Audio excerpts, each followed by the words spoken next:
This is Python's Paradise. This is your host, Greg Gilbert, aka the Python Hyena. And folks, I have a guest who claims that this is his first podcast interview. So I'm like, awesome. I love that. Sent to me by Anthony Camano. I hope I pronounced his last name. I just talked to him on a live last night. So, but he sent this guy my way. And he's drinking. What is that you're drinking? Straight Coca-Cola. Oh, I thought you were drinking heavily because of Anthony. No. I finished the Monster. Now we've moved on to the Coca-Cola. Oh. Folks, I give you the awesome Shawn Alexander Thompson. How do you do, Shawn? Very good. And yourself, sir? I'm not too bad. Not too bad. Yeah, no, happy to be the first person to interview you, this will be pretty straightforward, pretty won't give you a hard time on here. I save that for Anthony. Good. I'm sure he appreciates that, and trust me, so do I. There you go. Absolutely, yes. So here we are on March the 7th, 2022, and we've got less than a month left of hopefully less than a month left of snowfall out there. The pandemic starting to slow. I don't know. We're starting now. They're saying lifting mask mandates and stuff like that out there. Is that happening where you are? Well, I'm down here in Florida, and we've been off the mask mandates other than a very few specific locations for close to a year now, actually. You know what? I don't like to follow conspiracies, but somebody had brought up recently that now the Ukraine situation's in the news, it's like, there's no more attention on this, and now this is slowly like dropping away. Sometimes, when people point the finger and say these are conspiracy nuts, sometimes I'm wondering if they know more about what's going on than we think, because the media is a manipulative thing. This is true. I will definitely agree with you there. Yep. So, which is why I don't listen to much in terms of what goes on in society. I don't even know what our situation is here. Anyway, I was happy to have you come on here. But before we talk about any of the movies that you're involved with, I'd like to get some of your background and what led you to get into acting. Sure. My real background is I'm a computer nerd. And I freely admit that, not a derogatory sense of the word nerd, but I'm actually, that's awesome. My brother, Andrew, who's also my manager, he's heavily into computers too. Okay. I'm not very tech savvy. If I have a question, I ask him. There you go. And trust me, we appreciate that as opposed to just guessing. Yeah. So I've been doing this for probably more decades than I would care to admit. But I have always had a passion and an affinity towards movies. Just watching the actors and literally sitting in awe of their ability to make you believe they are who they claim to be on the screen. We've obviously had some phenomenal actors and actresses. We've had some that you kind of look at and you don't really believe, or you don't really care or get emotive as to what's going on, to what's happening then behind the screens. But some of them they're dramatic and they're powerful, and you lose that they are the celebrity and you really believe they are that character. And when you give me some examples. And I'm going to give away my age here. An old movie with Christopher Reeve, Somewhere in Time, absolutely phenomenal. It's my favorite movie of all time. Look, I'm going to be 50 this year, so okay. I'm 51, so okay. Okay, so we're right around the same age, so you're not giving away anything. We were born in a great time, Yep. But Christopher Reeves, yeah. Yep. Yeah, it's a phenomenal movie. It's a romance movie. Obviously, it's far outside the horror genre, but Hmm. just some of the scenes in there, you forget who they are. He and the lead actress, and you forget who they are, and you believe them as the characters on the screen. And when they have the ability to do that to you, that's what I would consider movie magic, because you are no longer watching actors perform. You're literally watching what you believe is the embodiment of those individuals. And that I've always had a passion for that. I've always just been enamored by all of that. And then you start getting into, that's one section of the cinema. And then you start getting into the other thing that I have a passion for, which is, the fighting and the choreography and those kind of things, how some of them look so real, how some of them not so real. But just sheer amazement, especially a total respect for the actors and actresses that do a lot of their own stunts themselves. Deep admiration. I do some of the work on some of the films myself that I've done, or I do the work on some of the fights that I've done myself, and have come away with bumps and bruises. And in one case, I thought I cracked a rib. But you just look at what they're doing, and those are the things that really have held my passion for the cinema literally all my life. So how that transpired into getting into the acting scene when COVID hit. I mean, I was still working in my profession. Hmm. My kids had pretty much graduated high school and moved on. So I Well, found, that's a plus for you there. yeah, I mean, it's a double-edged sword. It's you're happy that they've moved up and moved on, and you're also at the same time, it's heartbreaking because I was the soccer coach, and I was the Cub Scout den leader, and I was the football assistant coach, and all those different things, and you don't realize, I guess, how much time you have dedicated to their lives until they've moved on, and there's this big, huge void. So I started getting into different hobbies. One of the hobbies I did was creating Friday the 13th custom masks, different designs and so forth.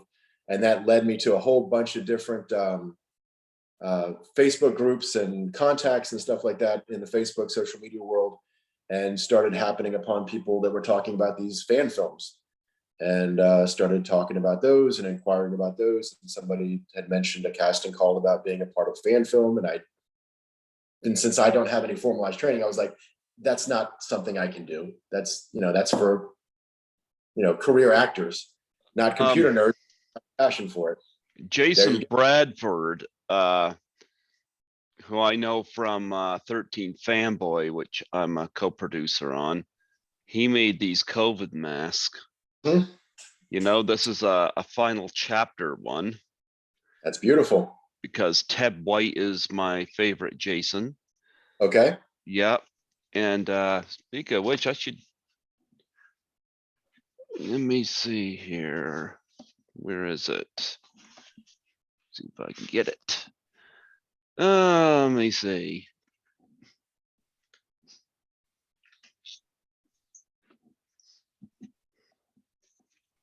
I do have it. Okay.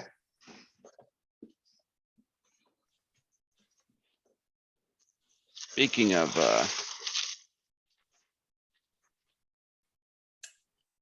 very nice. Signed by Ted White. Very, very cool. Yeah. Love it. Yeah, Ted White was my favorite Jason. He was a wonderful interview guest. I've had him on here twice. Oh, wow. Yeah. I feel, well, he's now 96 years old, but from talking to Shawn Clark, I think he's having some memory issues and whatnot now, and don't think he's gonna be able to do any more cons, but he's still signing stuff through the mail if you want to order stuff. Wow, that's beautiful. Yeah, signature right there. Iconic scene nonetheless too. Yeah. I got a couple of autographs of his. I ordered one where he's taking the hacksaw to Axel. Yeah. Yeah, which is great. Let's put this up here. But nonetheless, he was my favorite Jason, and I was happy to get that signed. So Yeah, that's yeah, awesome. Great piece of history right there. yeah. But yeah, did you have a favorite Friday the 13th? You know, I'm gonna get at least half your viewers hating me saying this, but I love. I mean, I love the originals, but I love the reboot. Everybody that's either conflicted, you either love the reboot or you hate the reboot. And I actually love it. It's intense. It's the kills are hardcore. He is Mears is just a beast. I agree with everything you said. Mears is terrific. I can't say that I like the movie at all, but that first section of the movie, that is intense. Like that shot of him when he's got the Baghead from Huh? part 2, where he's coming at that girl with the machete and it cuts. That is great. I had to laugh. My girlfriend actually introduced me to that particular film, and we were watching it, and it's a standard, the standard setup. The teenage kids, they're walking around, they're looking for dope, people are having sex, and the kills start happening. And it hadn't dawned on me that the opening credit movie title hasn't shown yet, and the kills are happening, and it's like boom, boom, boom, and I'm like, wait a minute, this movie, they're almost out of people, and it's only like 20 minutes in, and I'm like, and then she just kind of laughed, and all of a sudden they get to the end and they throw up the opening credits, and I was like, oh my god, that was just the beginning. That was incredible. I mean, the bear claw, the bear trap in his leg, and he's running up against, and like you said, with the machete, and I mean the thundering feet, just intense. But I'll say this though, I always looked at the reboot as kind of a sequel, and I'll tell you why. And maybe I think I'm the only one that really sees it this way, but I don't know. The timeline screwed up anyway, but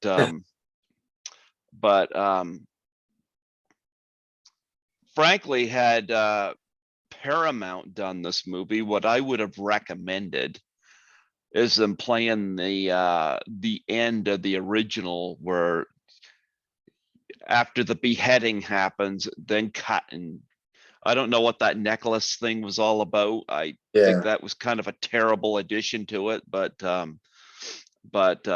would have done that. I can't say I was very fond of the retelling of the Pamela Voorhees part at the beginning of it.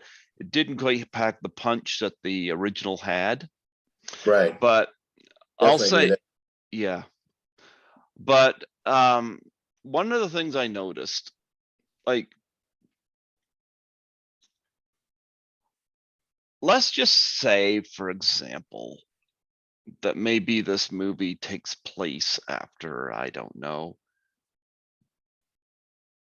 Jason Takes Manhattan or Jason Goes to Hell, what have you. He doesn't have his mask anymore. Right. So what would Jason do? He would go back to being Sackhead. That's a good point. Yep, yeah. He'd go back to being Sackhead.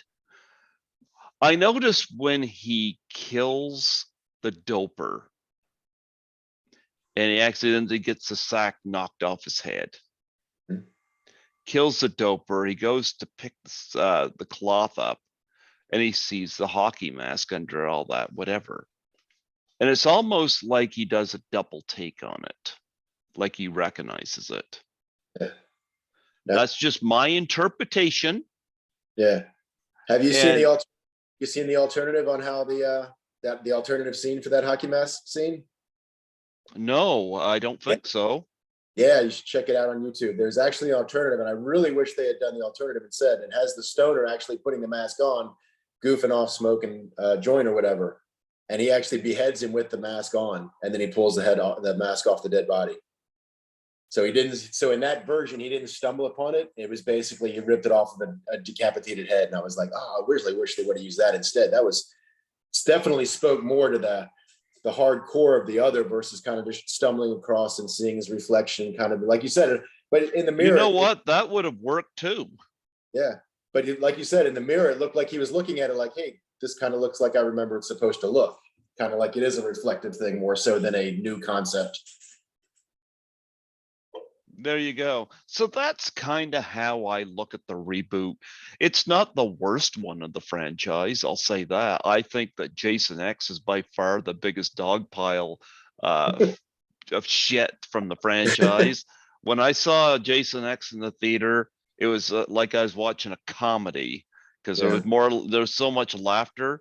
I do like the face crush scene in it, but outside that, and I really liked Lisa Ryder as the android. I liked her. Yeah, that was my favorite part of that movie was the liquid nitrogen kill. That was phenomenal, and the special effects in that were beautiful. But you know, as I call it, Jason in space just didn't really do much for me. It was horrible. The best line in the movie was, "This sucks in so many ways." I'm like, yeah, shit. Yep. Yeah, it was a horrible movie, but I've seen about half the franchise right now in the movie theater. I saw part 7 when it originally came out in 1988. I don't know how I saw it because I was not 18, and my I was 15, and my older brother took me to it, and he was 17. So I don't know how we got in. There was a guy dressed up as Jason with a hockey mask and a machete ripping the tickets, and Guess he just didn't care.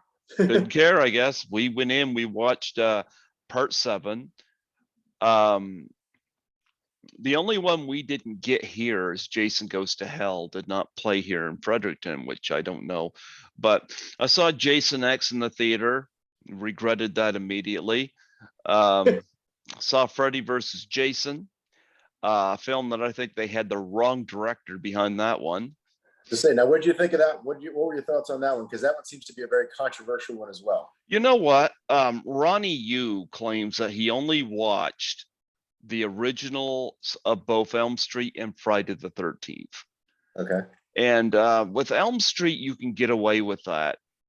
But with Friday the 13th, what do you get about Jason from watching the original? You might as well have watched an episode of the fucking Care Bears for what he got out of that.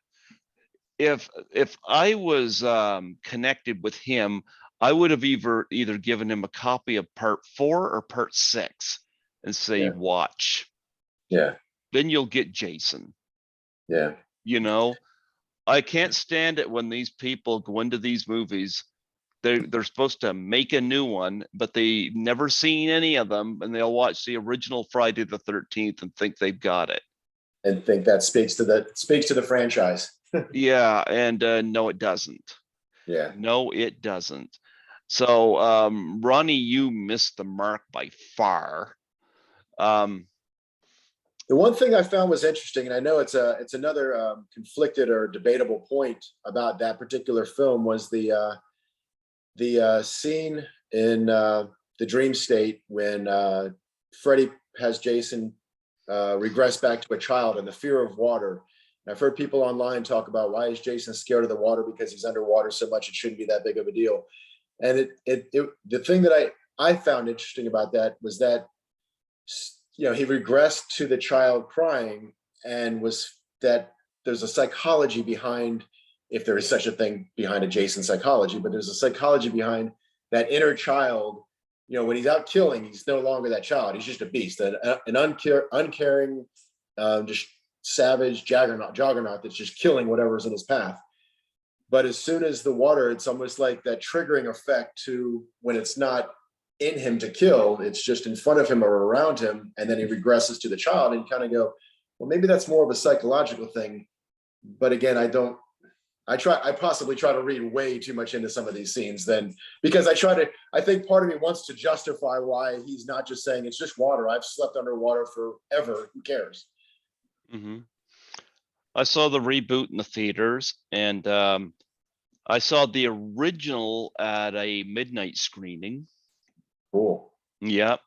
And in 2019, I attended Horrorama in Toronto.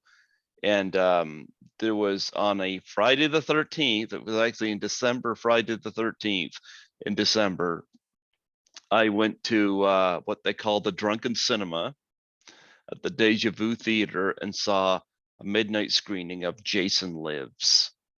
Okay. And that was the most fun I have watched Oh, these in the theater because Jason Lives is, for me, in my opinion, it's the best one of the franchise. Not the scariest. Part 4 is the scariest to me, but I think Jason Lives is the best one because of all the references that's in it, the humor that's in it, the characters are a little more broader.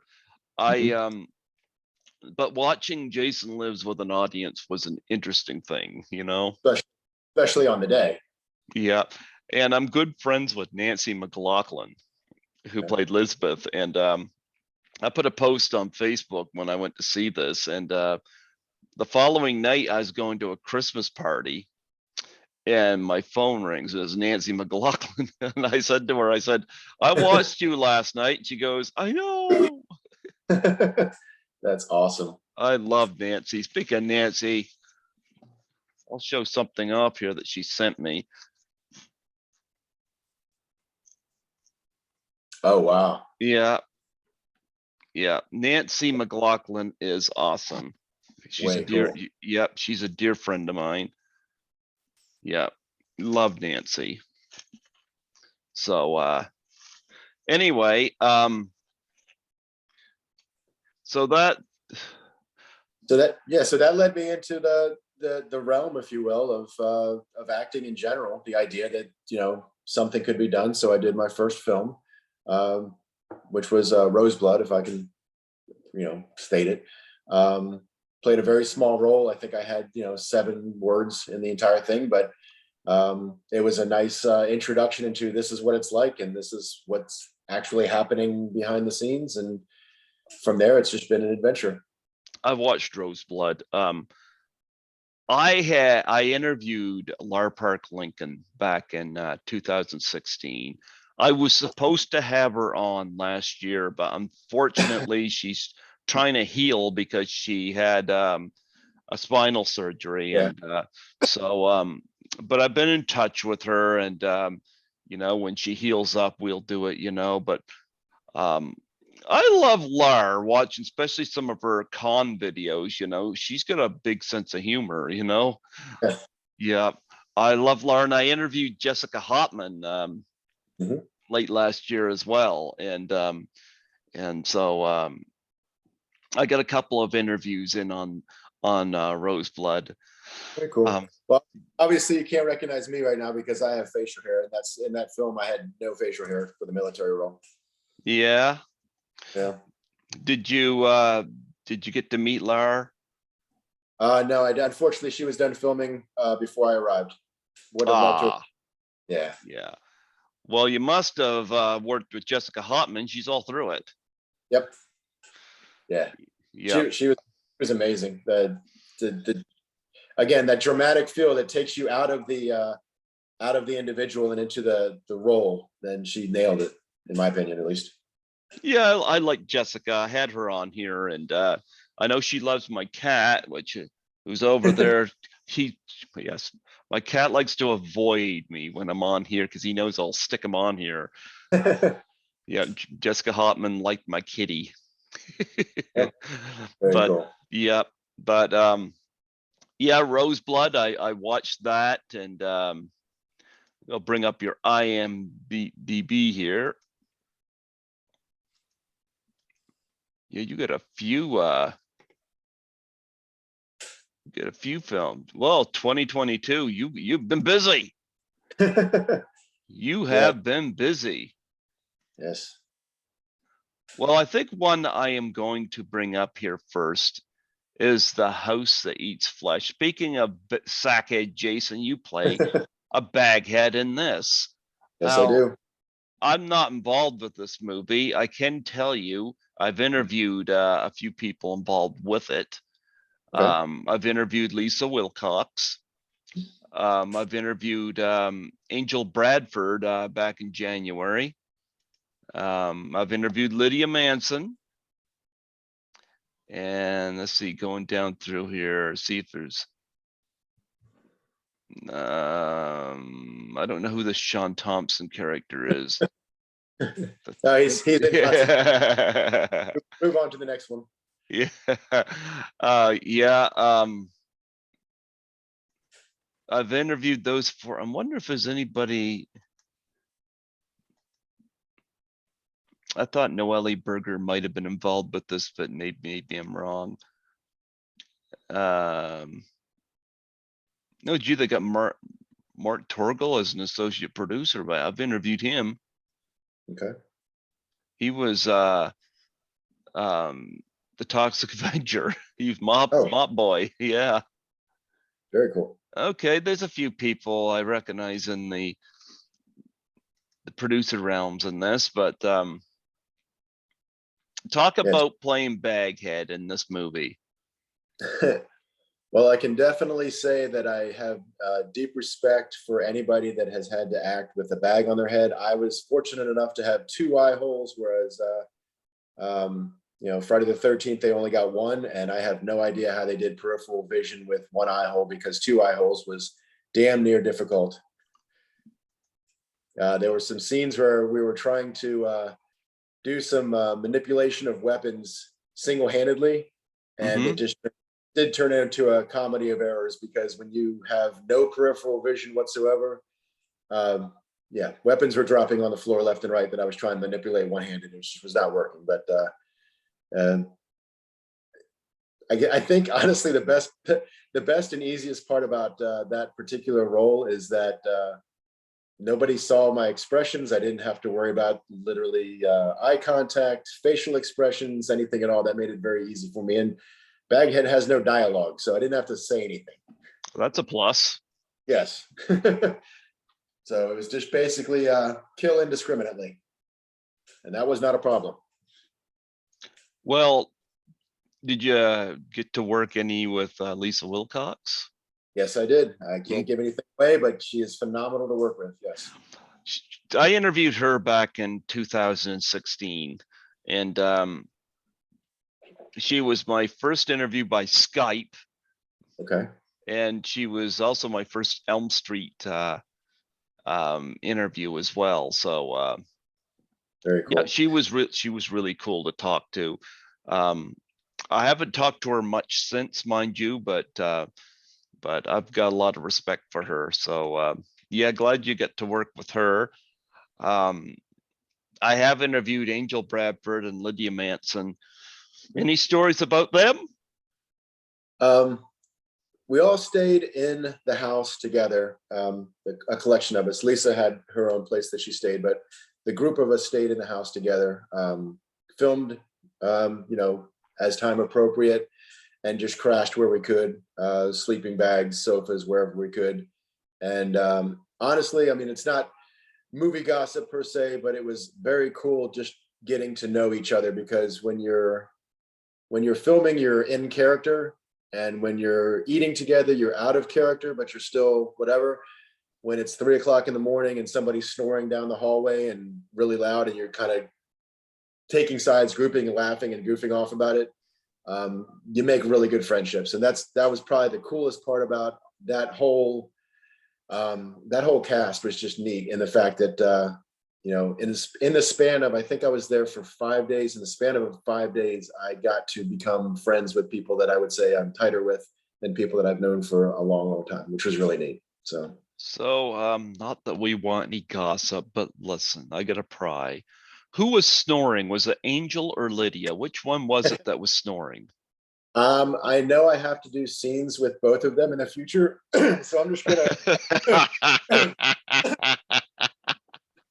next question. Oh man, I love both of them. They're both amazing, and they're both troopers. I mean, in that thing, obviously it's horror, so you film at night. We also film scenes during the daytime, and Josh can attest to this fact. There are a couple of days where we were filming day and night, and It was, monster to keep us awake and keep us going. And I mean, everybody just powerhouse through it. Everybody was amazing. I mean, Yeah. props to everybody in that, because I mean, just when you think that, somebody was exhausted, it was like, there were times somebody has a picture of me literally with the Coke sitting right next to me, where I took about a 40-minute nap while they were setting up another scene, and you got back up and you go at it again. You just go. And that's made it even more special.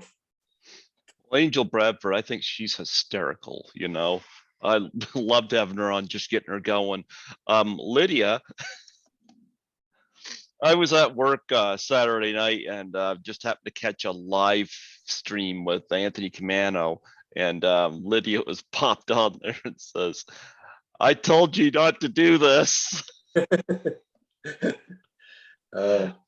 Anthony's going to get his ass handed to him by Lydia if he doesn't start listening to her. Quite frankly, I don't think I'd mess with her.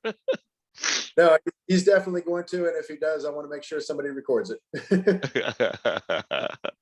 Yeah, love Lydia. She is awesome. And look at some other credits we have on here. We're going to promote you good here. Looks to me like COVID gave you an out to do this. So yeah, your first film, Roseblood, 2021. So let's see what else we have here. We have Under Three Moons. Tell us about this. It's I would consider it kind of a sort of a romance film, dramatic romance. The best way to explain it simply is to say, if you've ever seen the movie Doc Hollywood with Michael J. Fox. Okay. I kind of perceive it as the exact opposite. You have the big city girl and having to go but you can find out in the trailer, she has to go to a small country town, Three Moons. Mm-hmm. And while she's there, she meets the young boy, love interest, if you will. And then obviously there's some things that happen, and there's some conflict and there's drama, but it's kind of a reverse Doc Hollywood with a twist ending to it. So. Well, one film I got to ask you about is Werewolf Cabal, because I've interviewed Vernon Wells twice, and I met Vernon Wells at Horrorama 2017. Great guy, wonderful guy.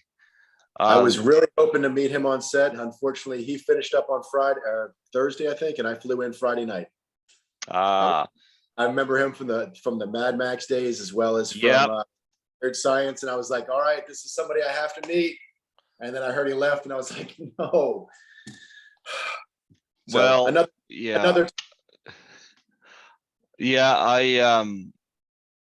I met him at Horrorama 2017. Great guy, and I've interviewed him on here twice, and I got my name on Social Distance, which he's part of that. So, but Werewolf Cabal, I love that poster for it. That looks great. Yeah.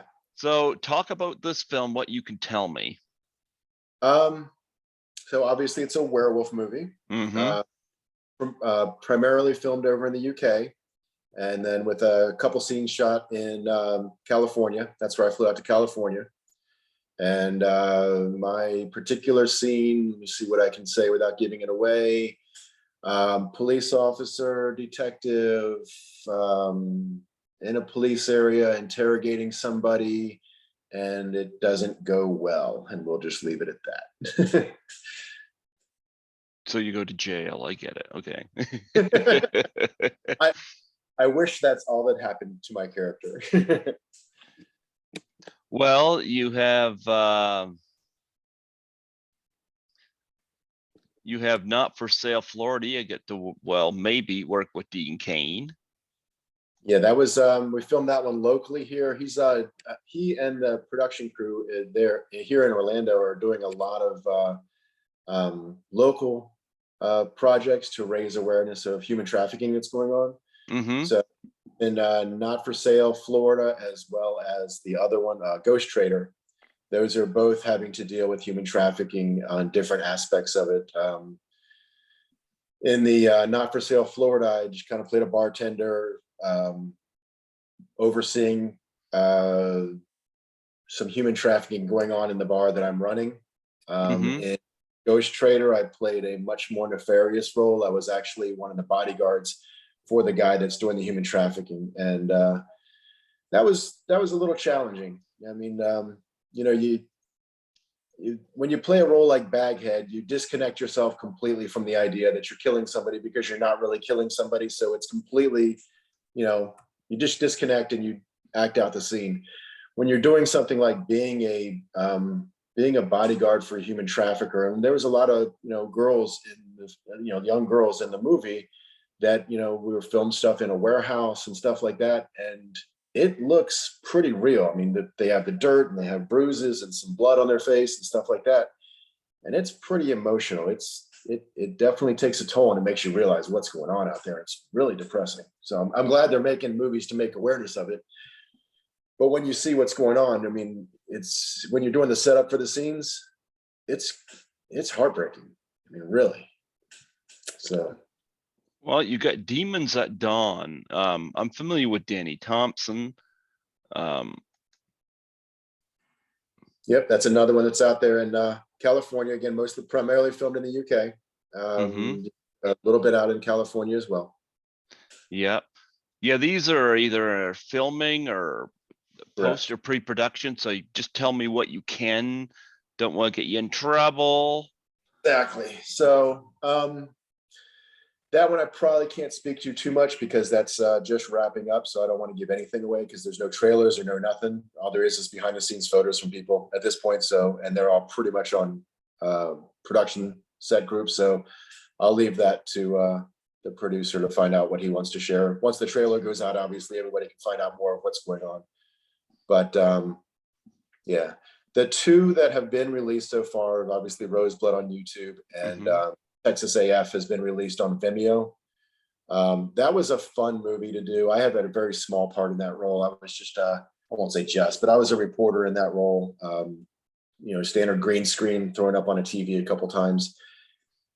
But it was a neat film to watch because the end product, it felt like an American Pie kind of film, and which I didn't think at 51 years old I would be able to relate to at all. But it's those college age kids that are basically in the partying, finding the girls and all that kind of stuff. And it kind of took me back and was easily able to identify back to 30 years ago when I was the college age kid, and the main priorities in life were the pretty girl and the which the next party was going to go to. So Well, you're in Dr. Gift now. I've seen the poster for this before. You got Danielle Harris in this. Now that's going to be a plus. Did you get to work with her? no, unfortunately, wait, can I say this? Let's see, what can I say? My character, my scenes were filmed before she arrived. I'll just leave it at that. And unfortunately, that was one I was really hoping to meet. And I'm really hoping that she will go to the premiere of that one because I look forward to meeting her. She's my girlfriend. So as I mentioned, I'm a huge Friday the 13th fan. My girlfriend's a Halloween fan. So we butt heads a little bit on who has the better franchise. Currently, since they're allowed to make movies, she's winning. I'm not. But now that the lawsuits are over, hopefully my franchise will start picking back up again. But so we're really hoping to get out to the premiere for that one, hoping that Danielle Harris will get out there so we can get a chance to meet her because my stuff was filmed out in I think a day and a half, pretty much. I was done.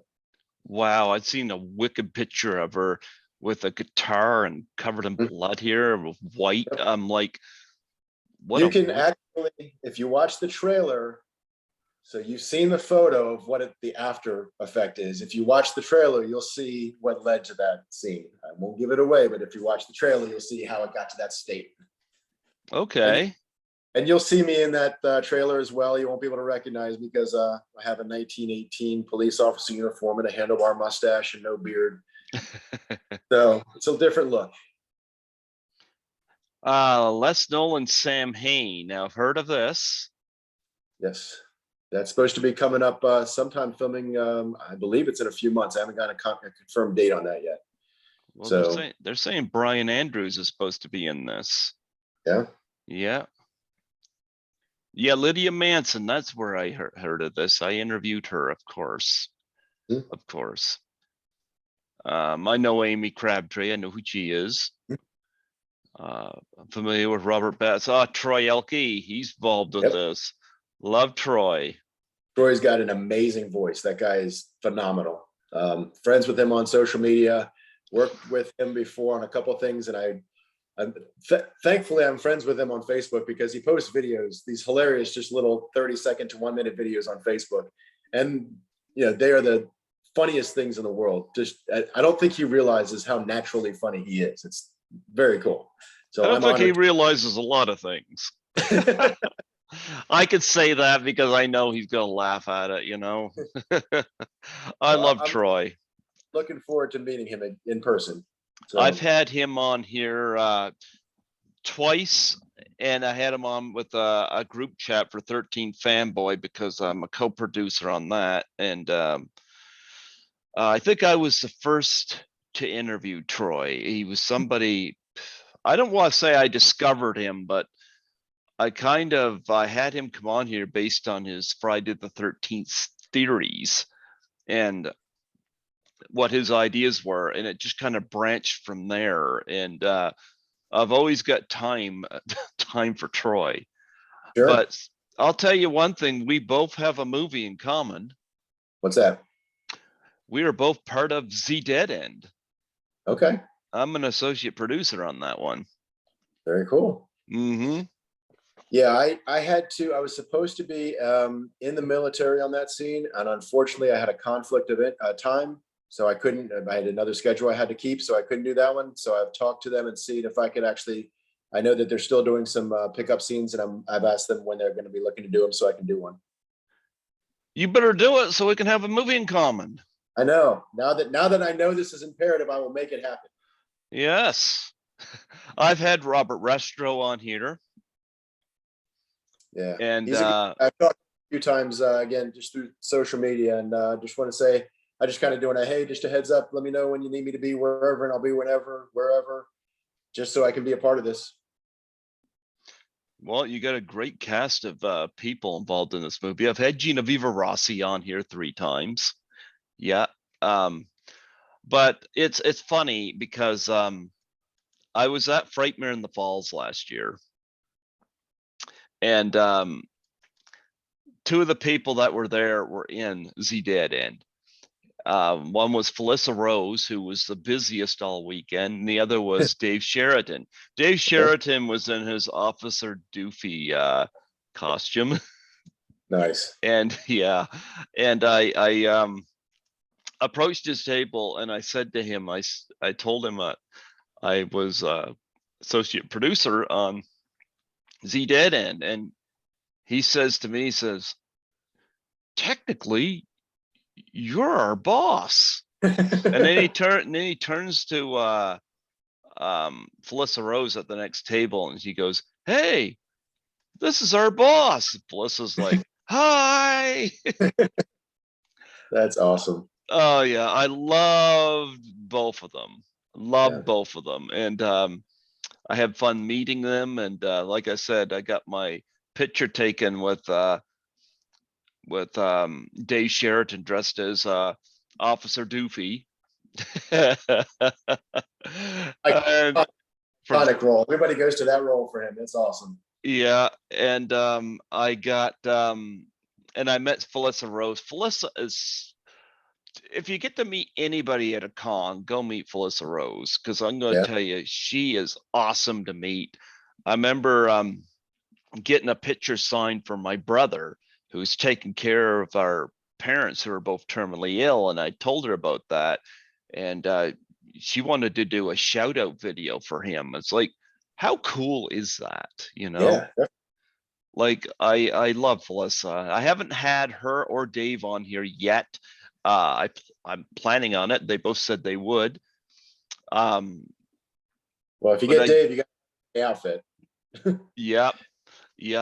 But with Felissa, I know has been constantly doing these films, so I don't know when I'm going to get her on here.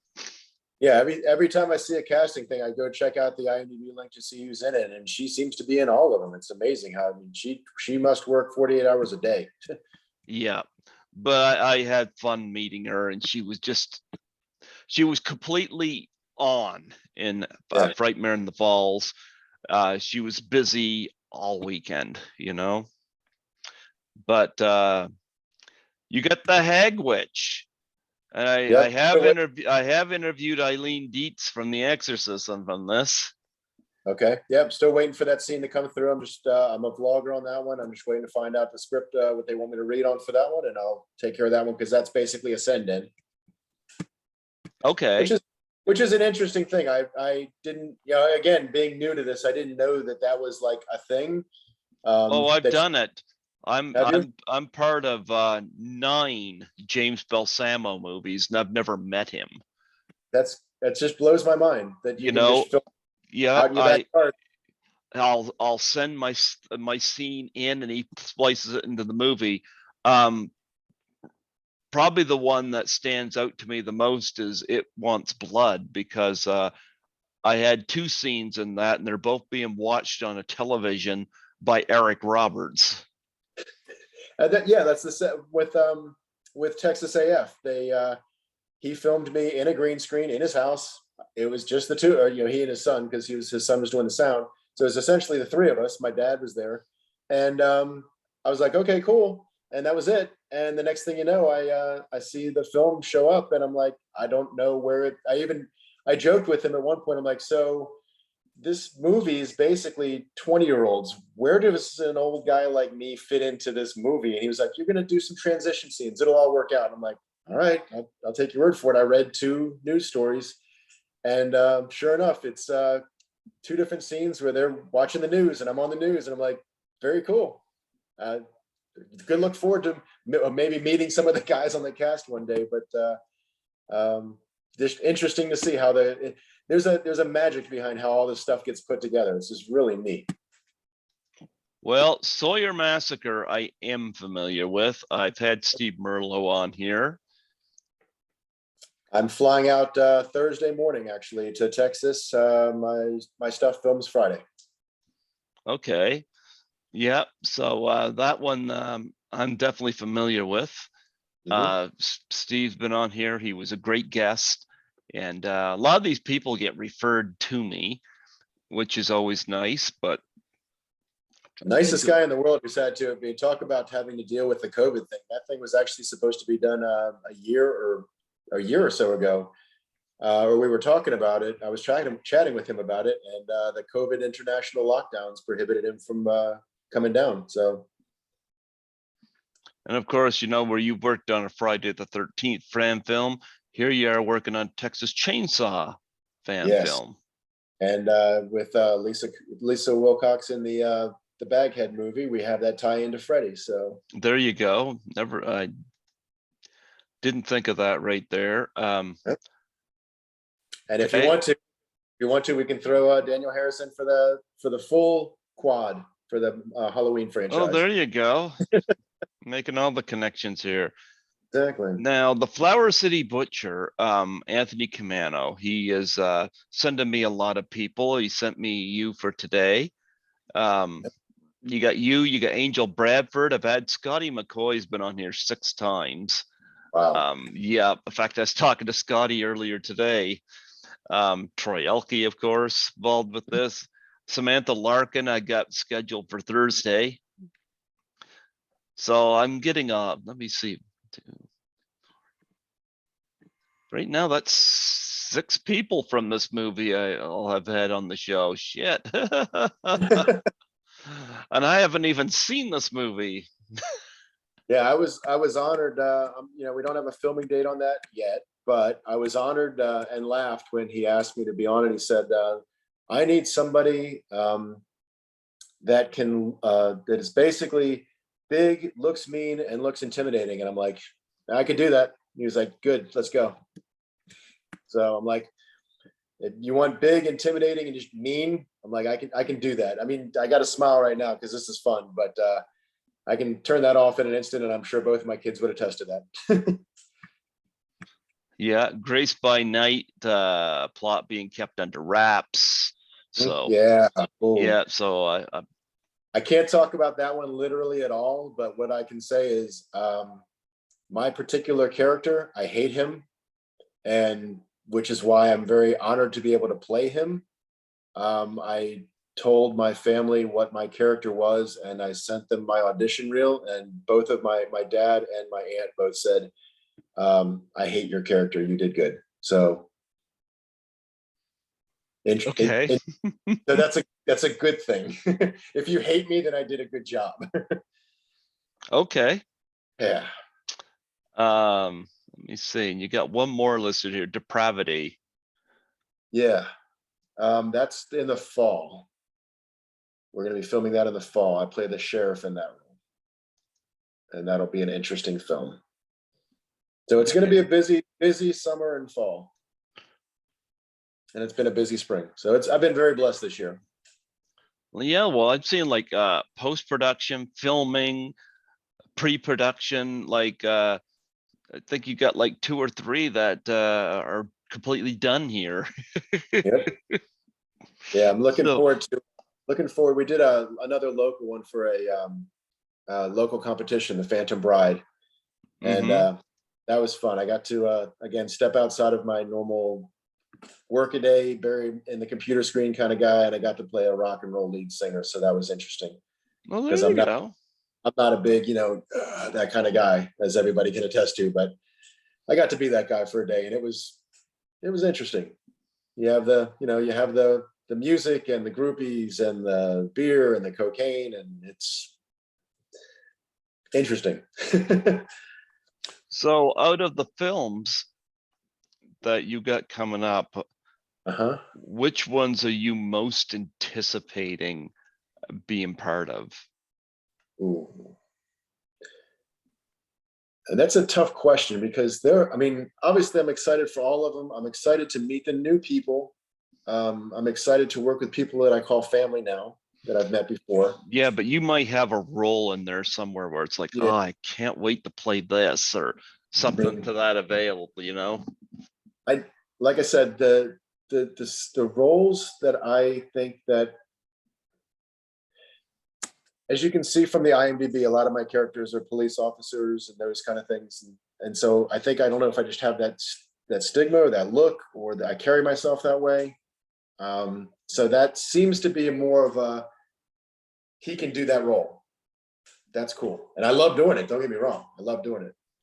But when there's a role that challenges me, that steps way outside of me, that allows me to be what I enjoyed my entire life, when you stop seeing the actor and you start seeing the role and you lose the actor behind the role, those are the ones that I won't say the most looking forward to, but I'm inwardly most excited about, because I want to challenge myself to not see, so that nobody sees Shawn, that they see on the screen, they see a bodyguard of a child molester or a child human trafficker or whatever, that they see that, and that you hate me. Because if you're watching a movie and somebody dies, obviously when you're dealing with a slasher franchise, everybody's going to die, so you don't really care. But if you're watching a movie and somebody dies and you really don't care if it didn't impact you, then I don't see that as a success. If somebody dies in a scene and it hits you, oh my God, they died. If I can give an example, Sons of Anarchy, Opie. When Opie gets killed, I lost it. I almost didn't want to watch the rest of the franchise because I was like, dude.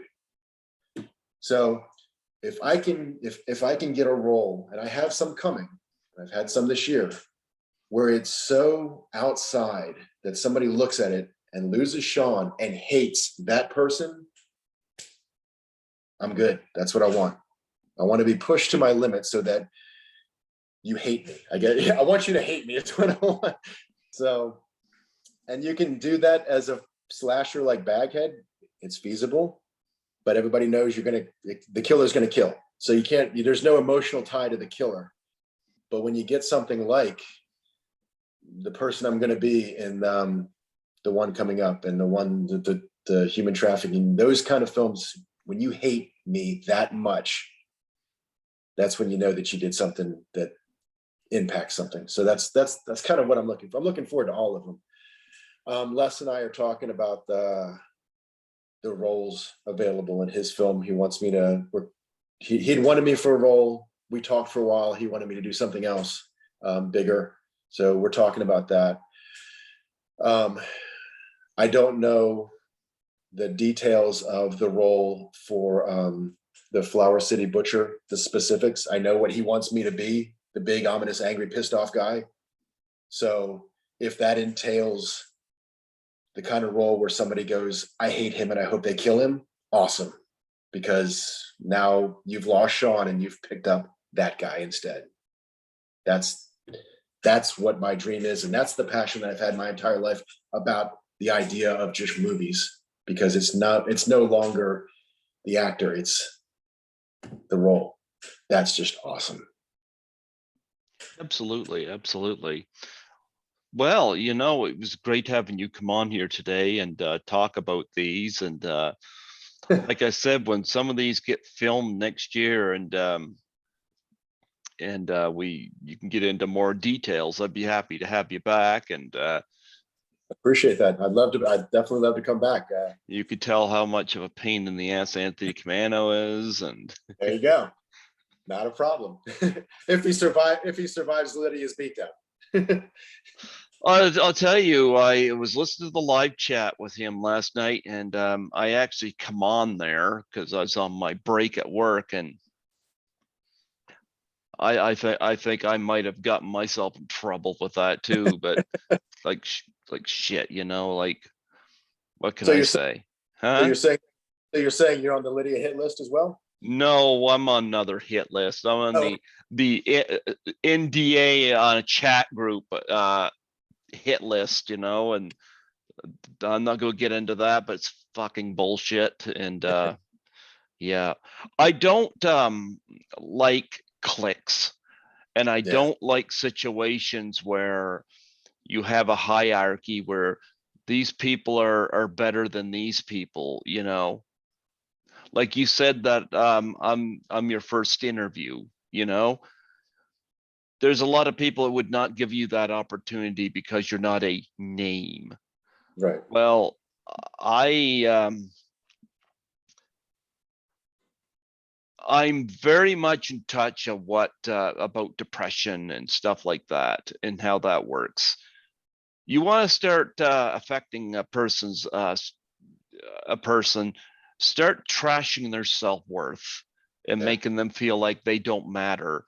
And I don't want to be part of that. And I don't want my podcast to be any part of telling somebody that they don't matter because they're not stuck a starring role in something. I love having the names on here. Don't get me wrong. I loved having Park Lincoln on here, but I also like the idea of having others come on and tell their story too. Yeah. No, as somebody that is not a name, obviously, it's greatly appreciated. I would say kind of walking blindly through this. You know what? You've been busy. Like, I don't know what it was like through COVID. I worked through the whole COVID thing. I'm a cleaner. I did too. I worked through COVID. Well, the fact of the matter is that COVID, as much of a shit show it was, you actually gained some opportunities through it. Yeah.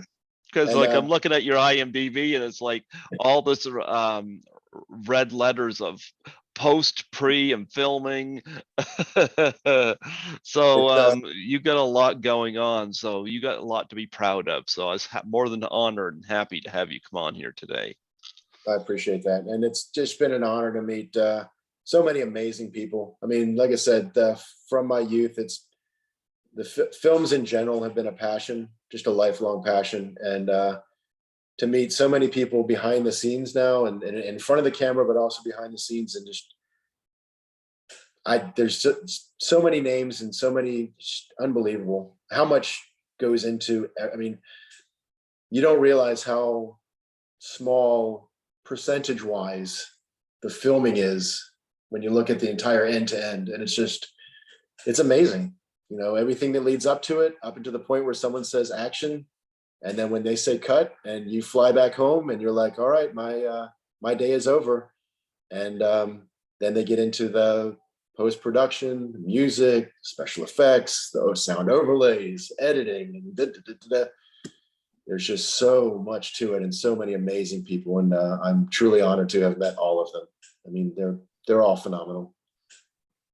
Except Anthony Camano. He's We're not going to go there because I'm supposed to be in 2 films with him. So we're Anthony was the one that put me in touch with you. Yeah, I catch some of his live streams. Yeah, he gets himself in trouble. Yeah. Okay. And he doesn't care. I like that too. there you Yeah. go. Well, Shawn, good luck.